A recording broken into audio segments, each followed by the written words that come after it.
Welcome all my dear student of TYBSc physics class. In previous lecture we have studied two important applications of operational amplifier. One of them was op-amp as an integrator and another op-amp as a comparator. Differentiator. Now in this lecture we are going to study one more application, that is op-amp as comparator.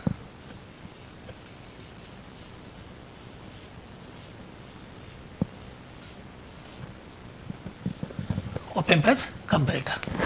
Here we have to study how this op-amp works as a comparator. Before the circuit and its working, we should know what is comparator. The circuit which gives the results of larger input after comparison is called comparator. What I say? The circuit which gives the result of larger input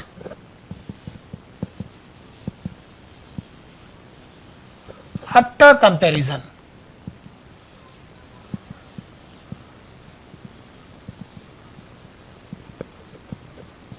what I say, the circuit which gives the result of larger input after the comparison is called as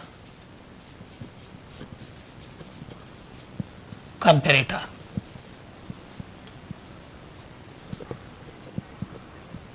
So this is one more best application of this op-amp. We know that an op-amp has a well balanced difference input. And a very high gain. A very high gain is the parameter or characteristics of an op-amp. But we also know that an op-amp has a balanced difference input. Okay.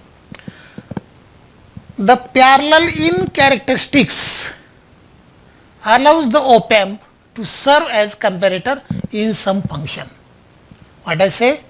The parallel in the characteristics allows the op-amp to serve as comparator in some functions.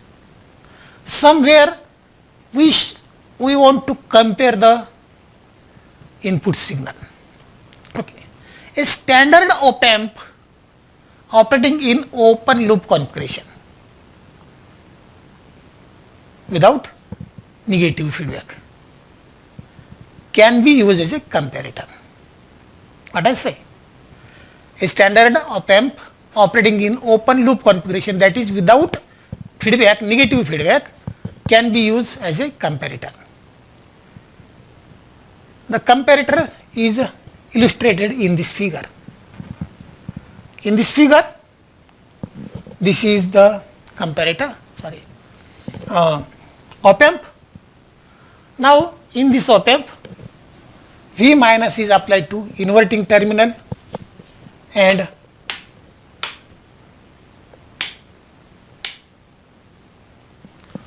V plus is applied to non-inverting terminal. Then positive supply signal plus Vs is applied to terminal number 7,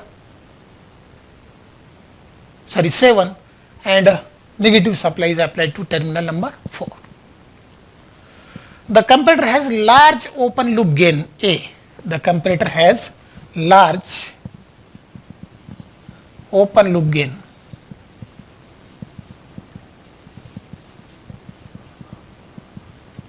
say A. Remember that. We should remember that the comparator has a large open loop gain, that is A. The function of comparator is to divide which of two input has larger voltage. What is the function of comparator? The function of comparator is to decide which of the two inputs has larger voltage. Suppose these are the two voltage, V minus and V plus, and here suppose this is the comparator, and this comparator is to decide which is the larger, either V minus or V plus. The function of comparator is to decide which of these two input has larger voltage, either this or this. Now we have the limit to very large open loop gain A. We have in the limit, what I say, we have in the limit of very large open loop gain A, that is here V out is equal to A V plus minus V minus is equal to either V plus max or minus V minimum. But we have to take this in either plus or minus. V minimum. Here condition is that V plus is greater than V minus, and here condition is V plus is greater than V minus. So we have in the limit a very large open loop gain. We know that. First of all, we should know what is gain. Voltage gain.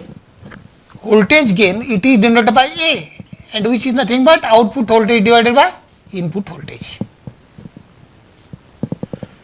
Okay, so V out from this equation, V out is equal to A into V in, and from this equation we just derive this equation in the limit of very large open loop gain A.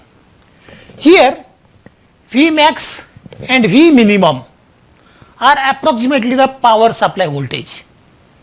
Suppose 0 is the lower limit of the power supply, and 9 volt plus 9 volt is the upper limit of the power supply. Or if we take dual power supply, minus 12 0 12 or 12 0 12, 12 0 12, 12 0 12 or 9 0 9. Here minus 9 volt is the lower limit and plus 9 volt is the maximum limit, or this is the maximum power, this is the minimum power. When, see here, where is the, when non-inverting terminal, this one, when non-inverting input, that is plus V, is at higher voltage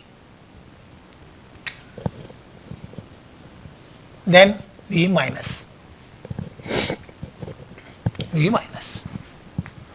What I say, when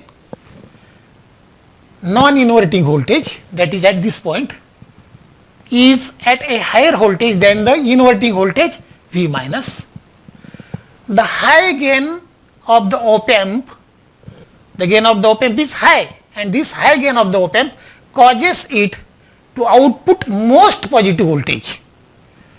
What I say, when the non-inverting input plus V is at higher voltage than the inverting terminal minus V,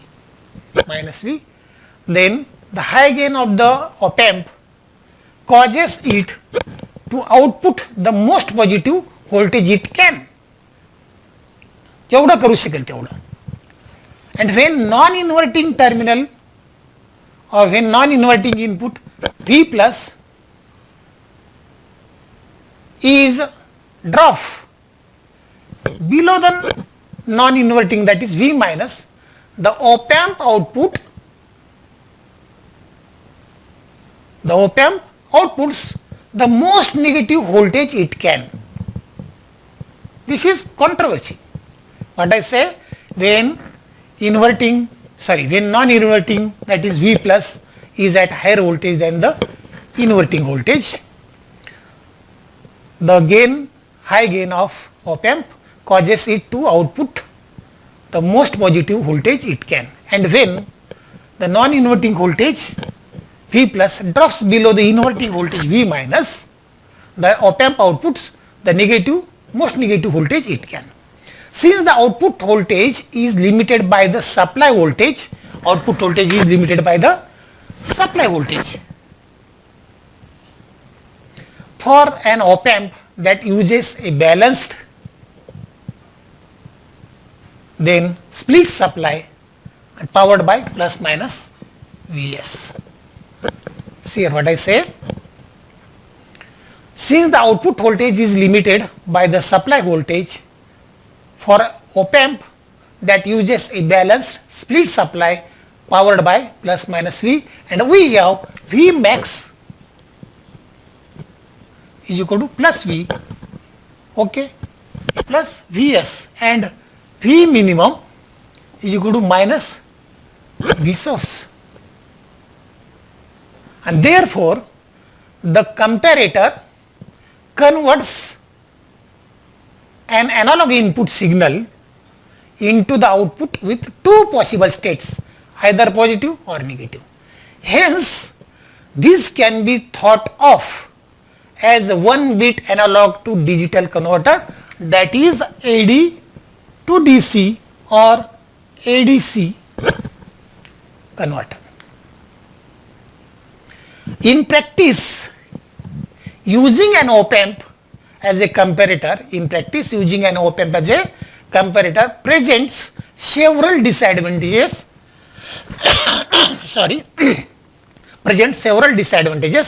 as compared to using dedicated comparator.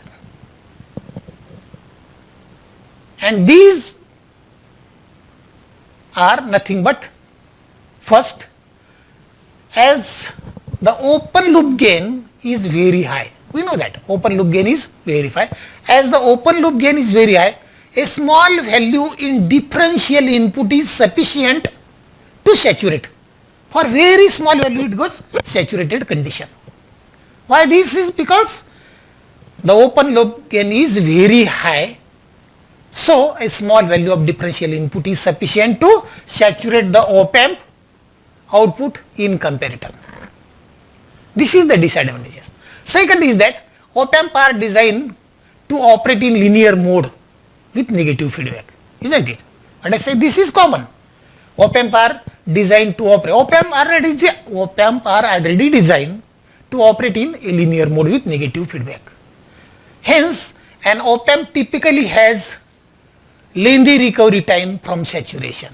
Once the saturation is occur, then it takes very long time to come back from saturation or to recover from the saturation.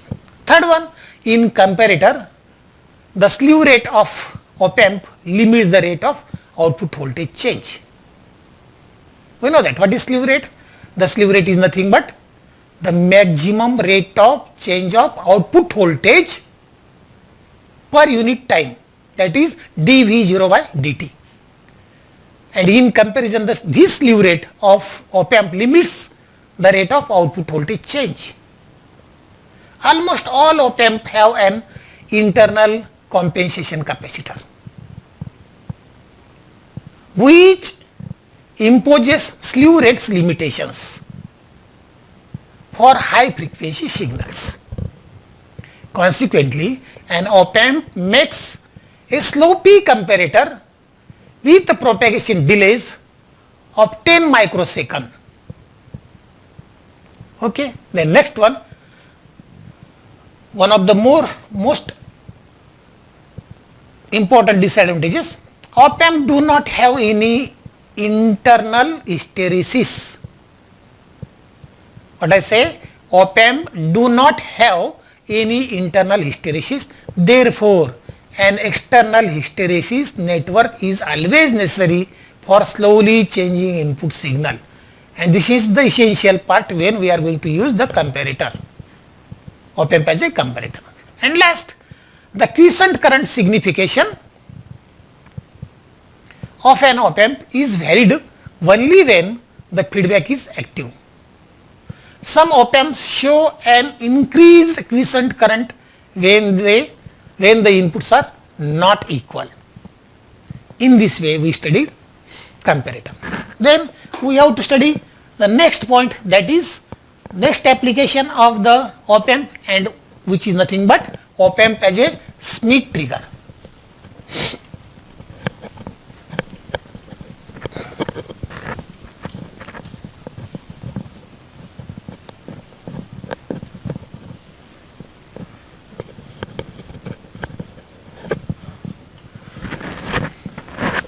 Op amp as a Schmitt trigger.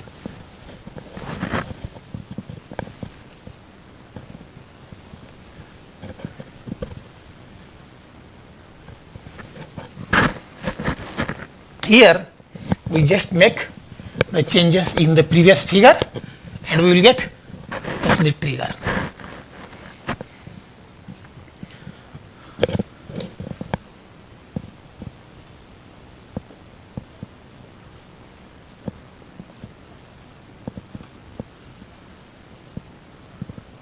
This is the next application, or one of the most interesting one application of Schmitt trigger. See here how we can make the changes in the figure. Suppose this is the non-inverting terminal and a resistor R1 is connected to this non-inverting terminal. Suppose this is plus V1 volt. Okay. And again here we use another resistor which is R2. This resistance is R1. Okay. Take one more resistor here, R3, which is connected in between output and V1, that is this is feedback resistor which is R3, and Vn is supplied, Vin, the input voltage is supplied to inverting terminal. Okay. When we supplied 5 volt for its operation, then we have to also use the one more resistor here, that is R4 for the safeguard. Okay.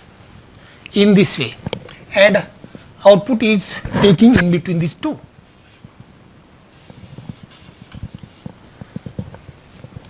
Here.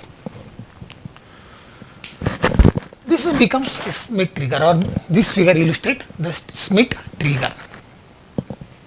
But before studying the working, construction and working of this circuit, we should have to know about the Schmitt trigger. What is Schmitt trigger? What it does? Okay. What is the gain of Schmitt trigger? So make your concentration. Schmitt trigger is a threshold circuit.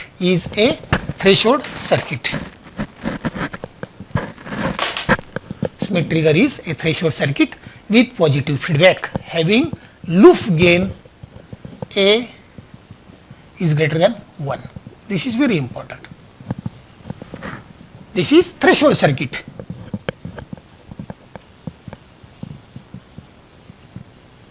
With positive feedback.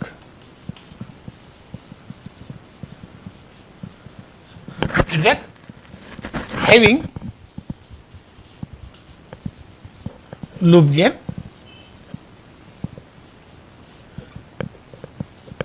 greater than 1. Okay. This is the special characteristics.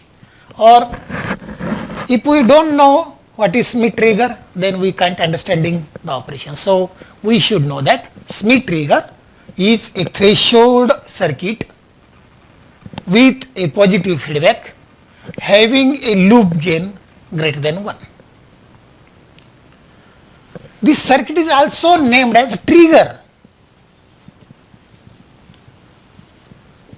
Trigger is the another name. This circuit is also named as trigger because the output retains its value until the input changes sufficiently to trigger a change. Okay, what I say?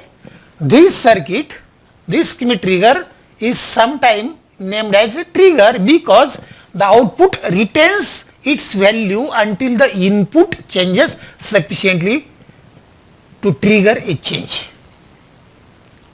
Now this circuit shows Schmitt trigger. The output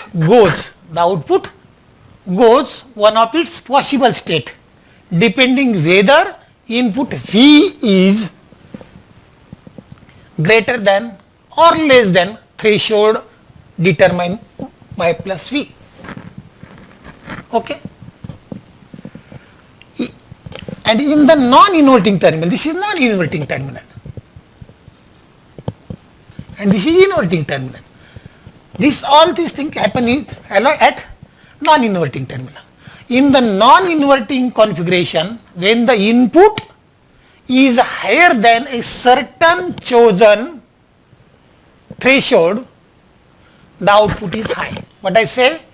In non-inverting configuration, when the input is higher than certain chosen threshold, certain chosen threshold, the output is high.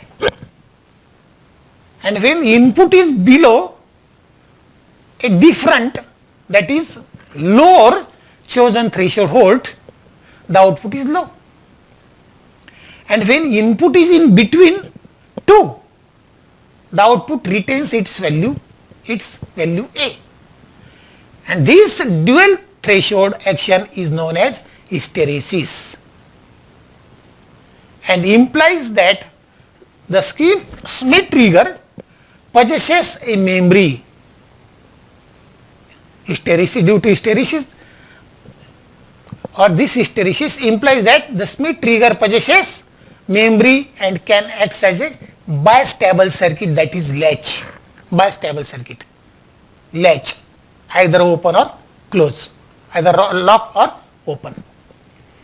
This circuit is useful to convert varying potential. This is a varying potential here at input side. This circuit is useful to convert this varying potential into a pulse. This is a square wave pulse.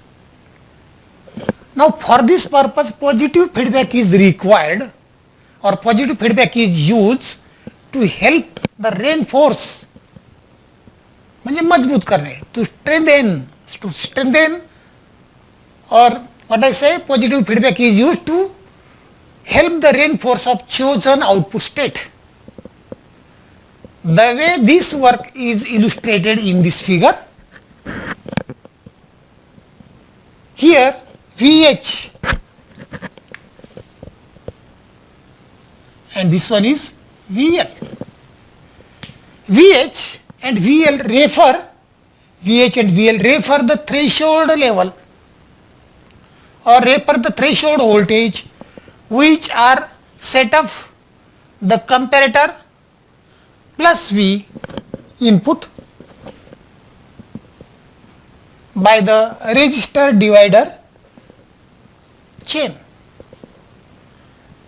Here in this resistor divided chain, as long as R3 and R4, as long as R3 is greater than R4, the output state will remain, the output states will still be determined by the pull-up resistor R4.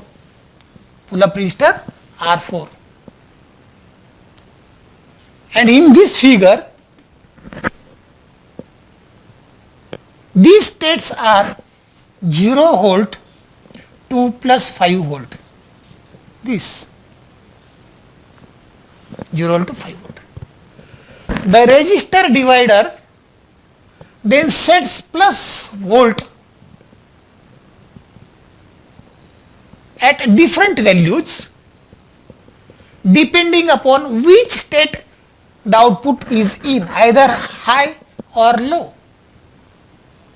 Whether the connection 2 plus V1 and R1 plus V1 and R1 is required or not depend upon whether the positive threshold is required when V out is 0, output voltage is 0, then we may say that if we start with Vin is equal to V minus is less than V plus. Here the output is in this state 5 plus 5 state, plus 5 volt state, that is high state. In this case the threshold produced by the divider VH is larger, VH is the larger value due to the contribution of this V output. And when the input crosses the threshold,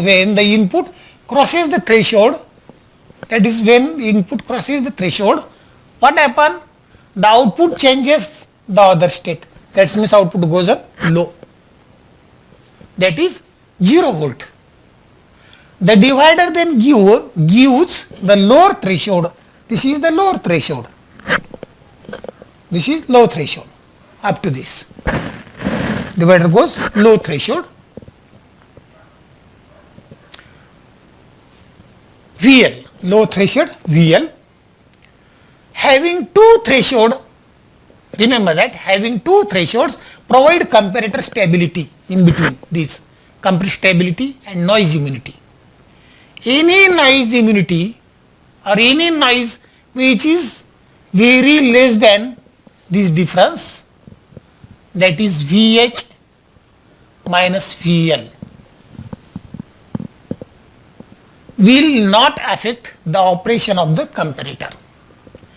And when output from the oscillator is fed, to the Schmitt trigger circuit, that is Vn, it generates pulse whose repetition frequency is the same as that of oscillation. If it is high, then frequency high. If it is low, then frequency is low. What I say, when output from oscillator is fed to Schmitt trigger circuit, it generates the pulse whose repetition frequency is same as that of oscillation. The width of the pulse, that means this to this, width of the pulse, that is period of the pulse, width of the pulse or period of the pulse can be adjusted. This period of the pulse can be adjusted, or width of the pulse can be adjusted so that, or can be adjusted to the desired value by using resistance. This, because we know, we already studied in previous lecture, so width or period of this pulse will be adjusted by choosing the proper value of resistor. Okay. Schmitt trigger devices are typically used in open loop configuration for noise immunity. This is very important. What I say, Schmitt trigger devices are typically used in open loop configuration for noise immunity and closed loop negative feedback configuration to implement bistable regulators or triangle square wave generator, etc. In this way, we studied the Schmitt trigger in details. Now in next lecture, we will study one of the most important application of op-amp, that is instrumentation amplifier. Till then, we shall stop here. Have a good day. Thank you.